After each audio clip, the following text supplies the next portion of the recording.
En esta clase de teoría vamos a hacer una introducción al lenguaje de programación Python. En este módulo, número 2, vamos a hablar de las variables, cómo se asignan las variables, qué son las variables, los distintos tipos de datos que hay, como por ejemplo los números enteros y flotantes, también las cadenas de texto conocidas como strings.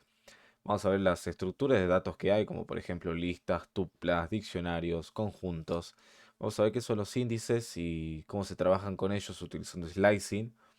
También vamos a hablar de los operadores lógicos y de los operadores aritméticos. Para los chicos de teoría del viernes a la noche que me preguntaban si íbamos a ver más memes, hicimos una votación en WhatsApp y salió que íbamos a utilizar carpinchos para dar ejemplos y la respuesta es sí, vamos a utilizar carpinchos para dar ejemplos.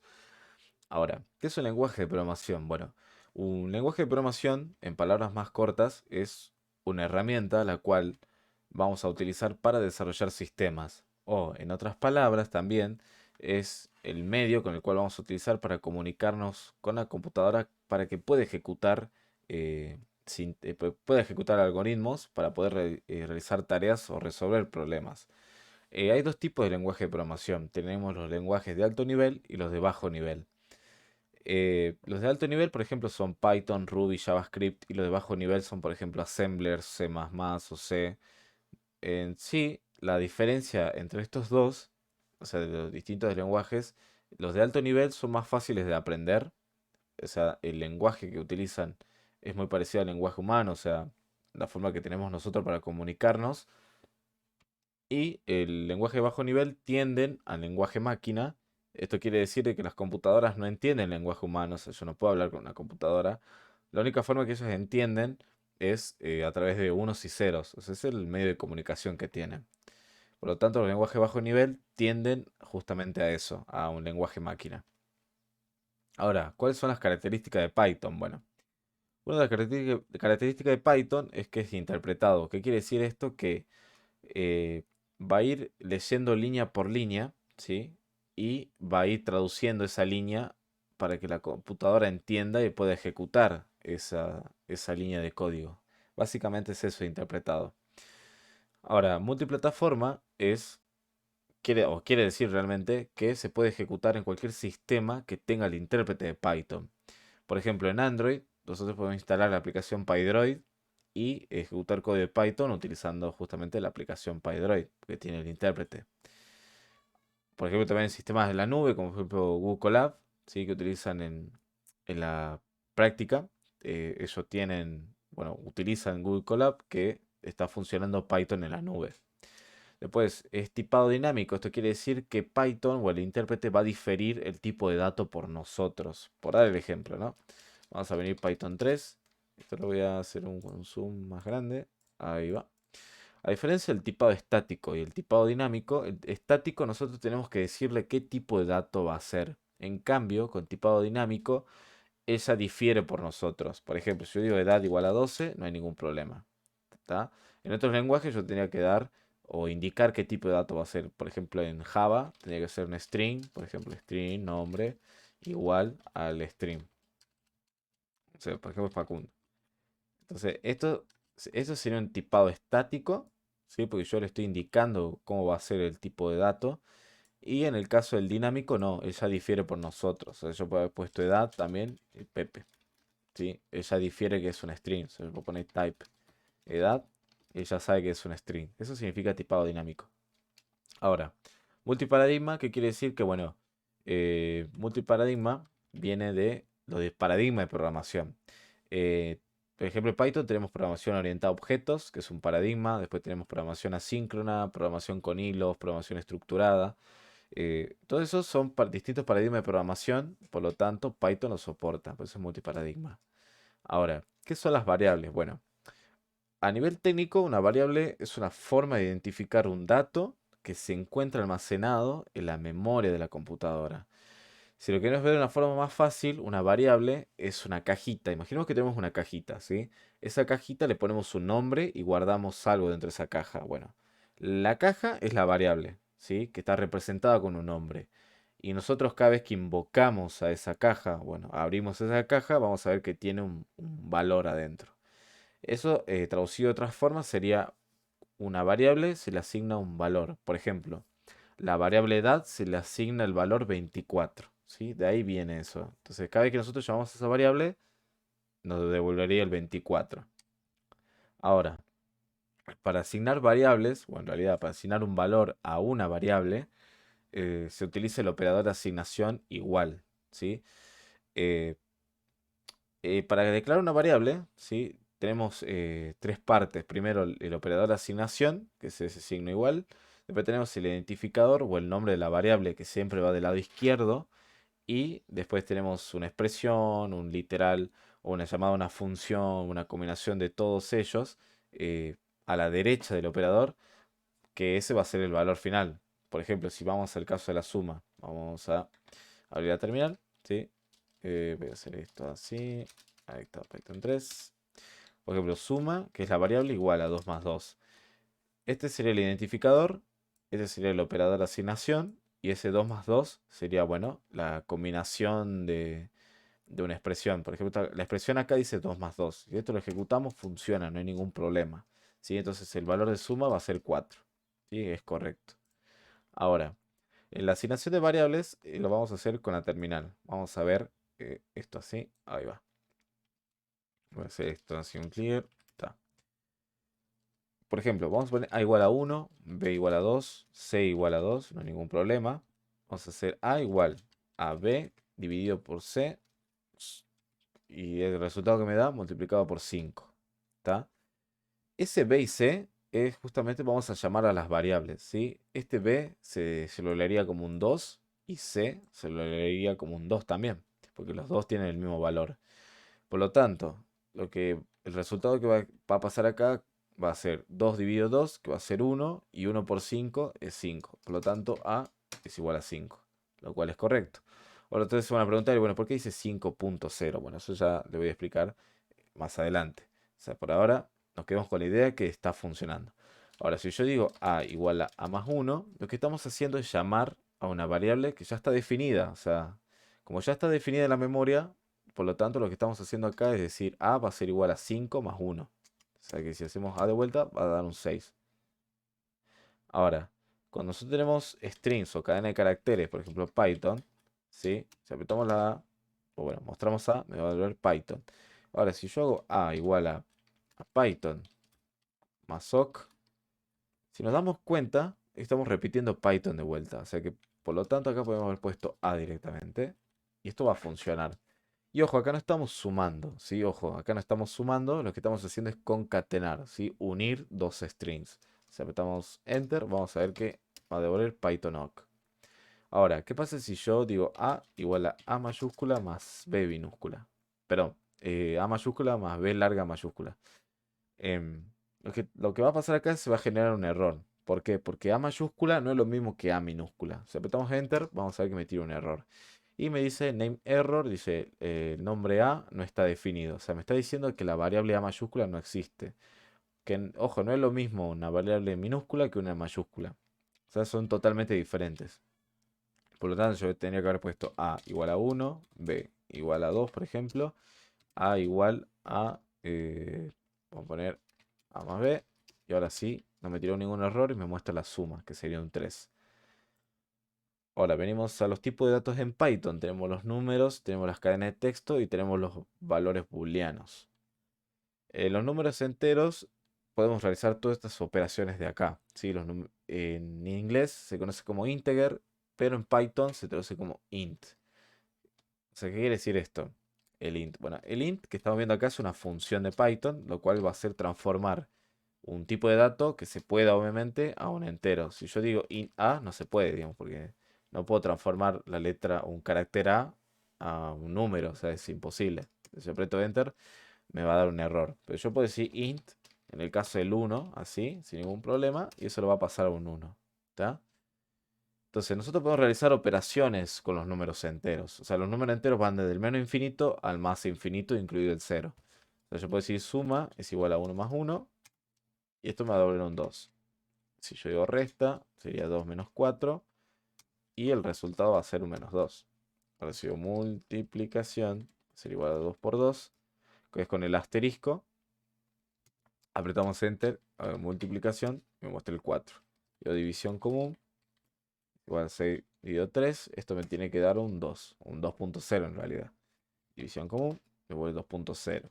División entera, que sería con los dos slash. ¿Sí? División entera, ahí está, me devuelve un 2. Y la exponenciación igual a 2 elevado al 2. Esto me tiene que dar un 4. Exponenciación, ahí está, 4. Y el módulo es igual a 2, mod 2, me va a devolver un 0. ¿Por qué me devuelve un 0? Si venimos aquí, sabemos que el mod es esta operación, 2 dividido 2. Si yo digo, bueno, 1 por 2 es 2, este queda en 0. Por lo tanto, esto que está acá es el mod, ¿sí? El mod me va a devolver ese resultado. Si yo hago la división, o sea, con la barrita, me va a devolver este resultado. Pero la barrita sola lo va a transformar a un número flotante. Si yo coloco las dos barritas, me va a devolver el valor tal cual. Volviendo acá, ¿dónde estamos acá? Estos son todos los operadores aritméticos, ¿sí? Con un ejemplo, la suma, 1 más 2 es igual a 3. La resta, esto ya lo sabemos hacer, no hay ningún misterio. ¿Sí? Pero esto sería en Python.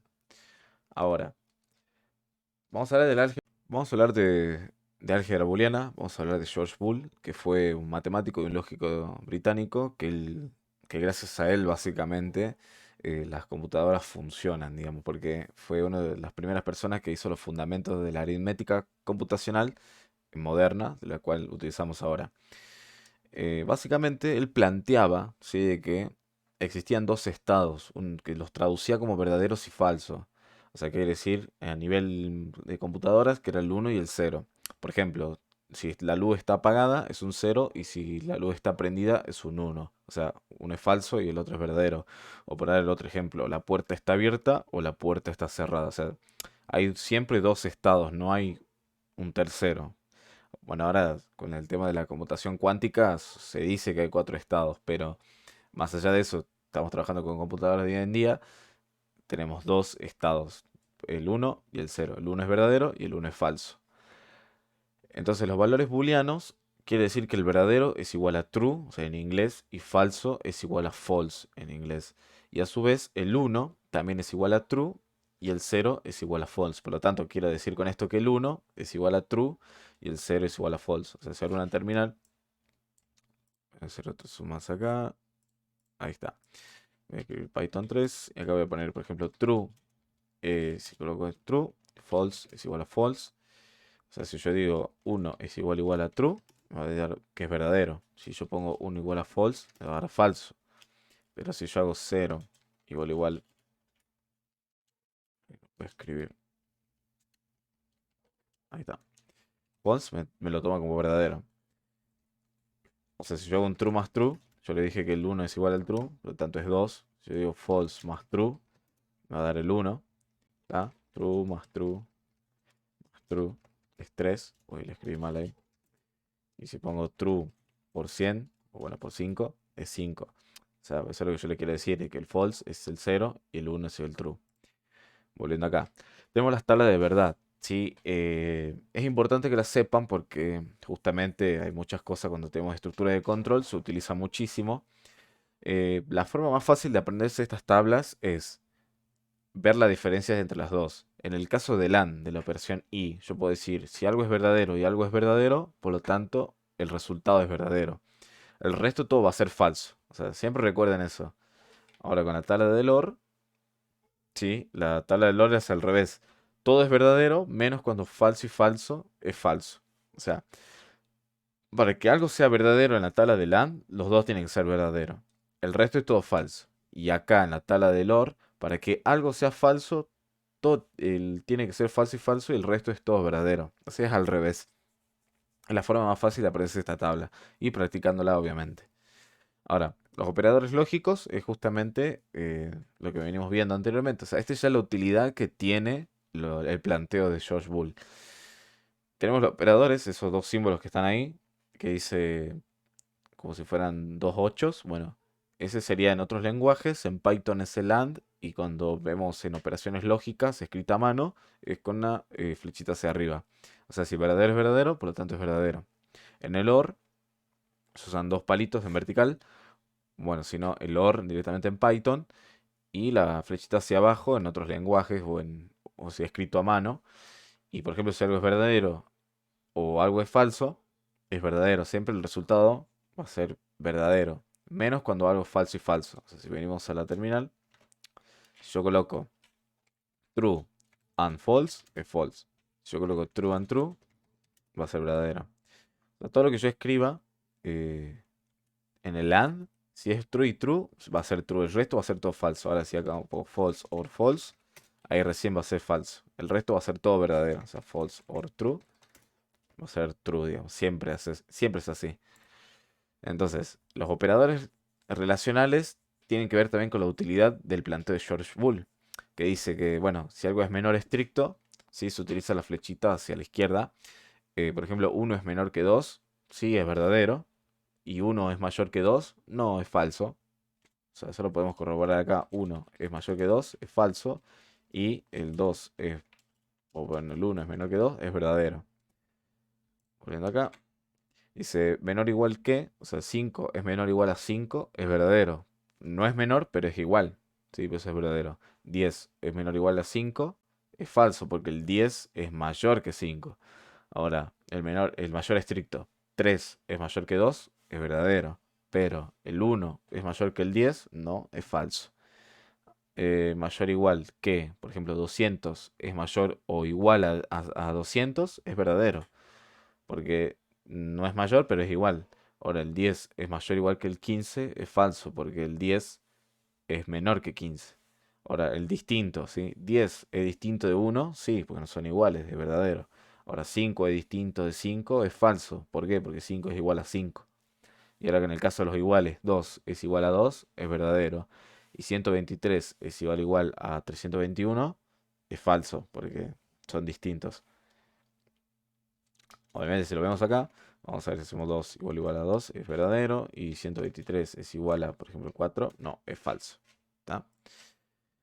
Bien, los números flotantes. Los números flotantes son aquellos números que contienen decimales. Por ejemplo, son lo mismo que veníamos trabajando con los números enteros. Es básicamente lo mismo, nada más que se le agrega un punto y seguidamente la cantidad de numerales.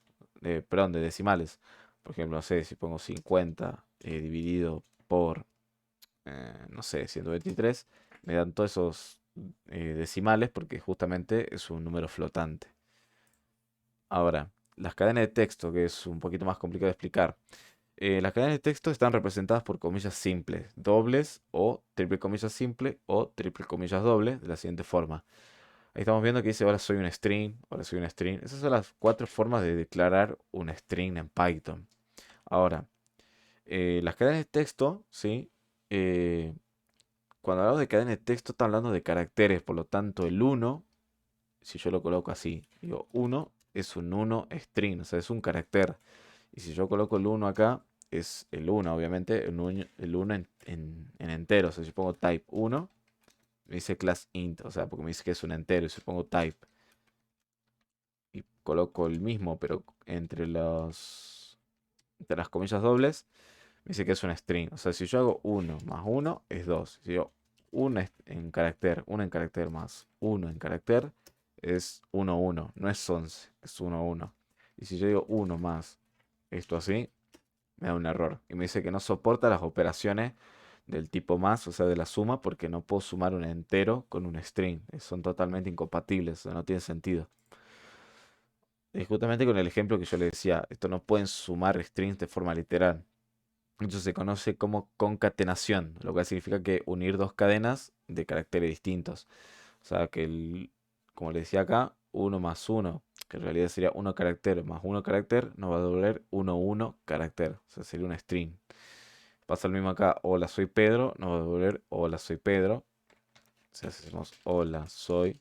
Acá el ejemplo en la diapositiva está mal, pero si lo pegamos así, estamos diciendo hola soy Pedro. O sea, estamos concatenando. Y si hacemos hola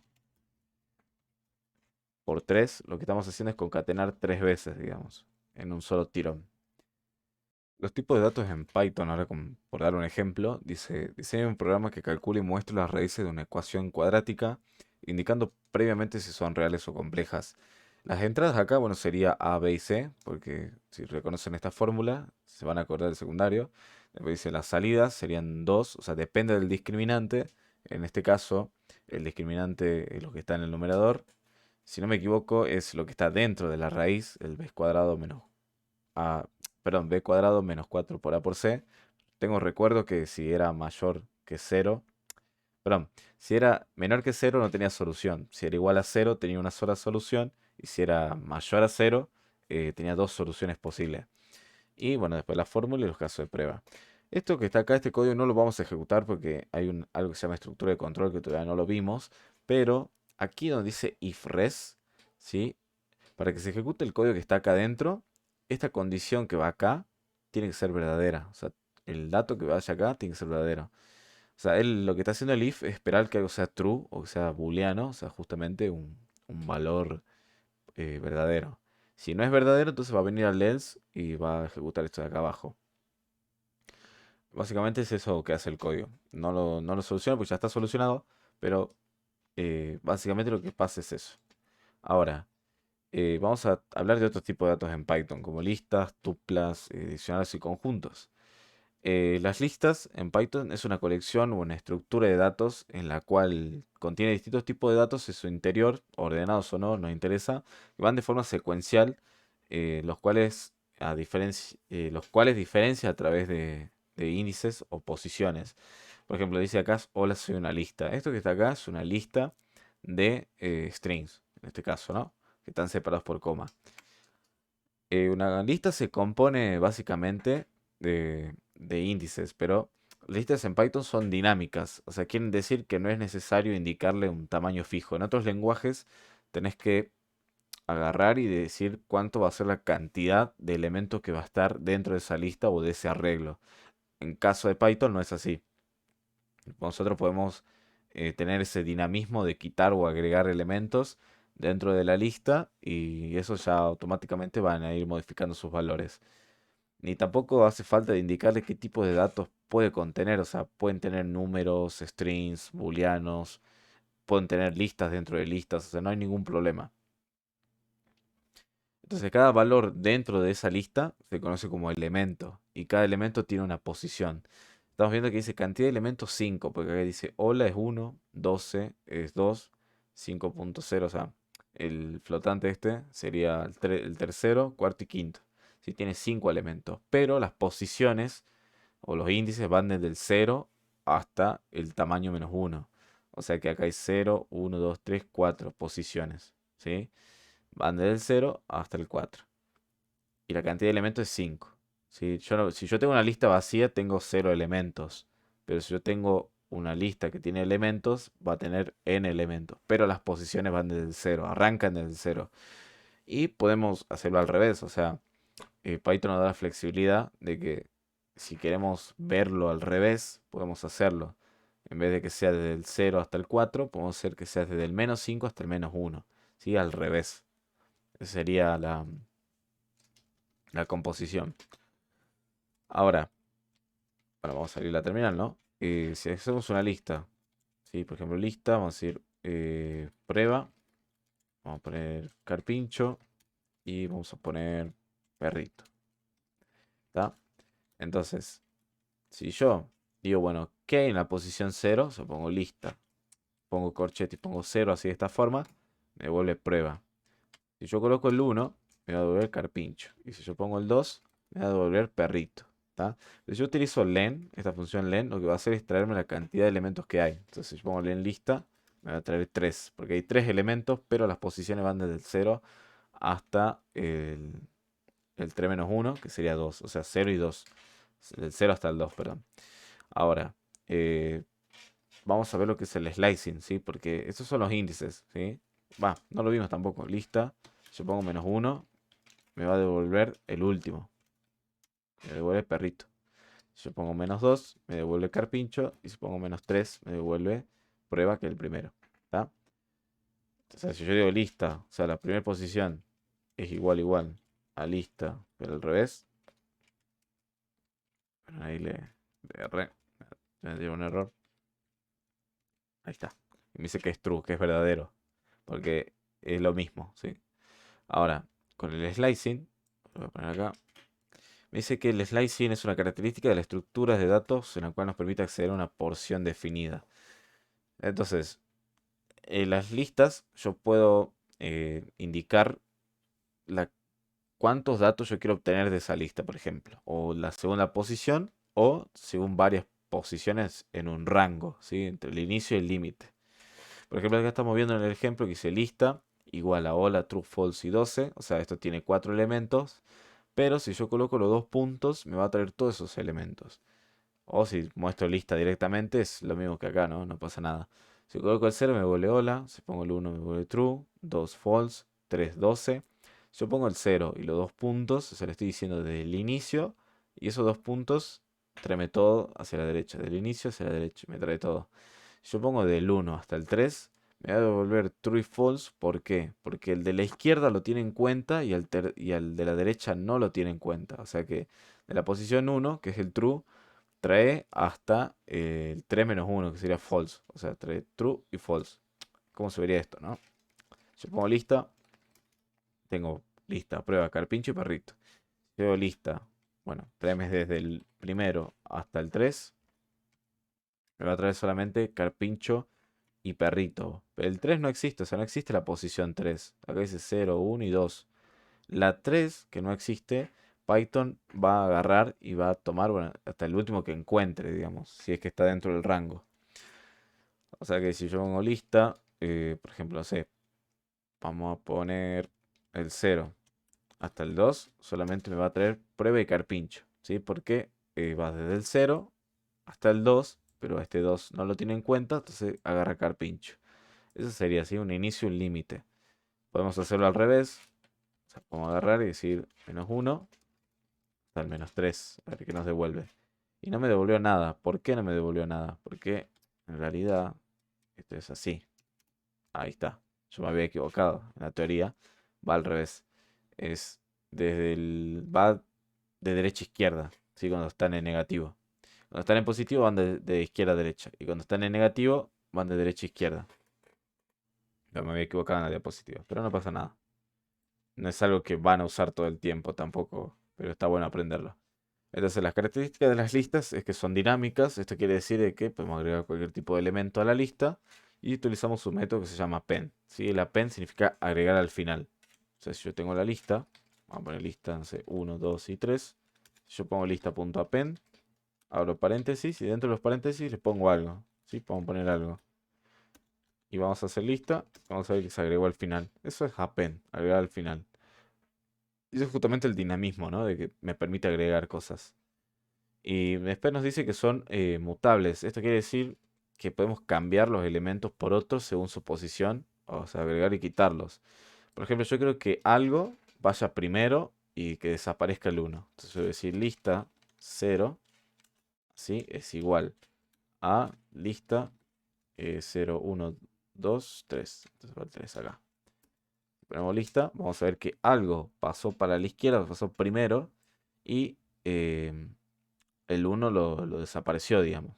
Eso sería mutable, o sea, me permite modificar como yo quiera la lista, ¿sí? Ahora, los métodos de la lista son varios, o sea, son un montón, pero vamos a ver los más conocidos. En este caso, el append, ya vimos que es para agregar. Si yo pongo lista, bueno, ahí, vamos a hacer así, lista, ¿está? Dice lista, 2 3 algo. Si yo quiero remover algo, vamos a ver qué pasa. Pongo punto remove y voy a poner algo. ¿Qué es lo que va a pasar acá? Lista, quitó el primero que encuentra. Si encontró el primero, lo quitó a ese. Si yo vuelvo a ejecutar, va a eliminar al último. ¿Sí? Porque es el remove lo que hace es el primero que encuentra lo quita. Si va de izquierda a derecha. Si yo veo lista.index, yo quiero saber en qué posición está el número 3, me devuelve que está en la posición 1. Y yo lista.insert, bueno, yo quiero decir que en la primera posición quiero validar el 1. Vamos a poner lista. Ups, ahí. Vamos a ver que lo agrego al comienzo. 1, 2 y 3. Eso sería más o menos lo que hace. Si queremos ver todos los métodos, ponemos dir, que viene para ver todo. Y ponemos, por ejemplo, lista. Y me va a devolver todos los métodos que tiene. Obviamente esto no lo van a saber todavía, pero vemos que hay un montón, ¿sí? Está el index, el insert, el remove, el que acabamos de ver. Por ejemplo, si vamos al reverse, ponemos lista.reverse, vamos a ver que da a la lista la invierte, la da vuelta. Ahora, ¿qué operaciones podemos hacer con las listas? Bueno, básicamente concatenar. Y eso sería la operación que vamos a hacer. Si tenemos lista 1 igual a 1, 2 y 3, lista 2 igual a 3, 2, 1, perdón, o 4, 5, 6,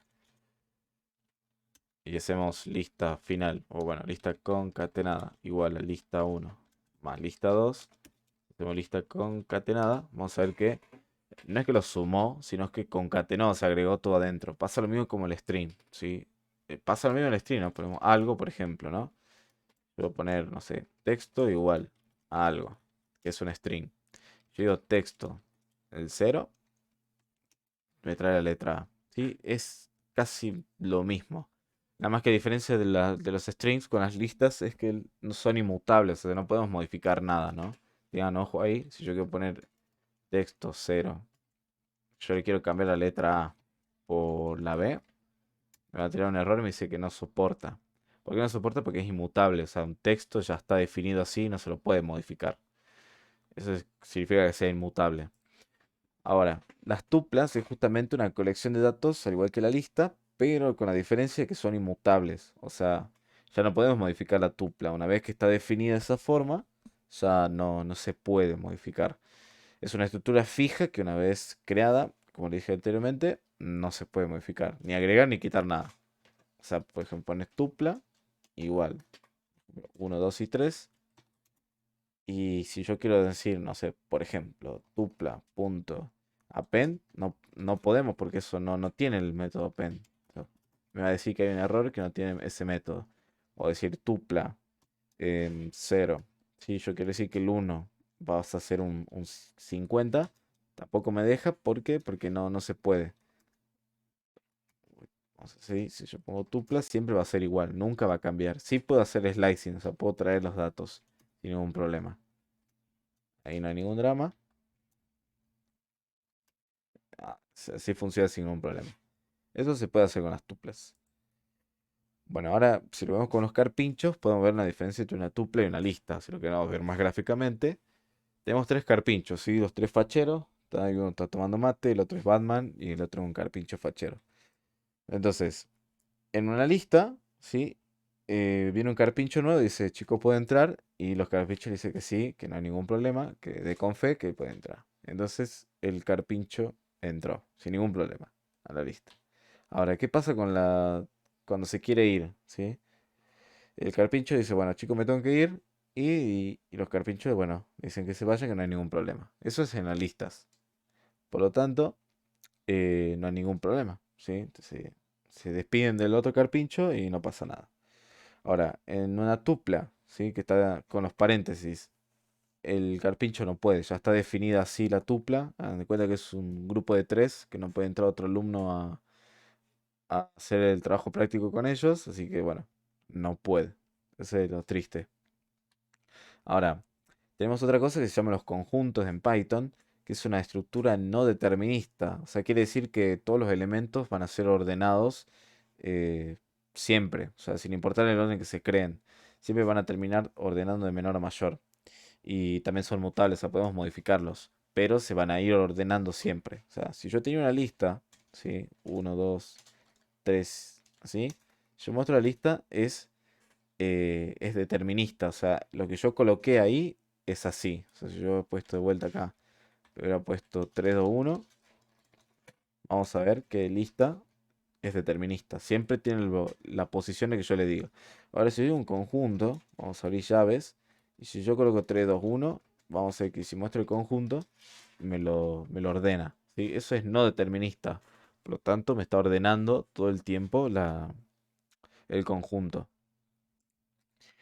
Si lo vemos con los carpinchos, vamos a ver que tenemos tres carpinchos, un carpincho y un carpincho con un pájaro. Si lo usamos el conjunto, vamos a ver que me pasó el carpincho bebé para acá, porque es el más chiquito. Después el carpincho solo, pero pues tiene un pajarito, o sea, ya son dos. Y el carpincho, bueno, que son tres, los pasó al final. O sea que siempre los ordena. Eso es no determinista. Y ahora los diccionarios también es una estructura de datos en la cual están representados por una clave y un valor. O sea, tienen la misma lógica que un diccionario común. Y también esa estructura no es determinista. O sea, quiere decir que también lo va a ordenar.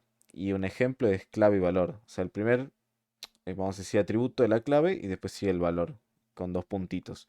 Dice, hola, soy un diccionario y tal, carpincho ahí leyendo un libro, en realidad no un diccionario. Entonces, por ejemplo, si tenemos un diccionario en inglés, puede ser azul, dos puntos blue, ¿sí? Rojo, red, uno y one. Si venimos acá, por ejemplo, vamos a decir diccionario igual. Vamos a hacer así. Por ejemplo, azul es dos puntos blue. Después rojo, vamos a poner red. Entonces, si yo quiero saber la traducción del azul, pondría diccionario, azul, así, y me trae blue. Ahora, si yo digo rojo, me trae red. Pero ¿qué pasa si yo pongo red? No existe, ¿sí? Porque siempre lo que va a hacer él es buscar la clave. Una vez que encuentra la clave, va a devolver el valor, que en este caso es blue y en el rojo es red. Sería un diccionario. No tienen mucho misterio más que eso. Podemos ir anidando más cosas, ¿no? Obviamente. Vamos a agarrar y poner acá, por ejemplo, vamos a poner eh, lista, ¿sí? Lista, dos puntos. Y vamos a colocar una lista como valor. Uno 2 y 3. Entonces yo puedo decir diccionario, lista, y me va a devolver esa lista de números. O sea, por lo tanto acá en Python es todo muy flexible. Tengan en cuenta eso que les va a permitir hacer casi cualquier cosa que ustedes quieran. Y ahora, bueno, para hacer un valor ya vimos que si coloco diccionario azul me devuelve blue. ¿Sí? Y es toda la parte de teoría por ahora, lo que sea en Python.